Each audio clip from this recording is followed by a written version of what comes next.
Twofold. One, in the sense that sometimes if these novice investors are going into, say, a historic district, they're not fully aware of all the requirements to meet everything. And so even if they do go through the HDRC process and they get a certificate of appropriate approved, a lot of times people think that's where it stops. Ultimately, you've got to adhere to the guidelines of what the certificate of appropriateness and what was approved by HDRC in the Office of Historic Preservation. And so a lot of times they go through that process and then don't adhere to it. And then all of a sudden they're 75%, 90%, 100% into the project. And then OHP comes out to the property and goes, oh, these aren't the windows you spec'd or that we approved. And they're already $10,000 into windows, and they're going, now you got to take them out and put in another, $10,000 worth of wood windows or whatever was specified. And over the last few years, the Office of Historic Preservation they've gained some teeth. They've been able to get greater levels of enforcement, even on a new construction we're doing in Dignity Hill.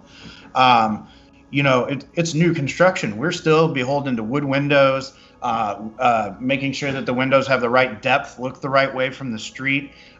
We had guidelines as to how far apart our standing seam metal roof seams could be, types of siding. So there's a bunch that goes into it, the actual setback. And, for the first time ever, we had to do a new construction Office of Historic Preservation setback inspection. They just started them in December. So that was new to us. It wasn't a big deal. We were all in the right, but it was just news to us, and the next thing I know, we're out there with an inspector. I'm like, I've never had to do this before. But the second part of your question is the big thing that I'm seeing is, let's look at Denver Heights per se, or Dignity Hill. That 78202 and 78210 zip codes have the largest backlog of inventory right now. And what you're seeing on that is you're seeing really high level of professional work and really low level of professional work, and they're priced at the same price. And so that's what's causing this backlog. I mean, some of these properties have been sitting, for months, and it's not that they're in bad areas. It's not that they're a bad house. It's that the level of craftsmanship or what needed to be done to do it properly was not adhered to, because somebody was chasing the quick money, and oftentimes you see them with open permits and all that stuff.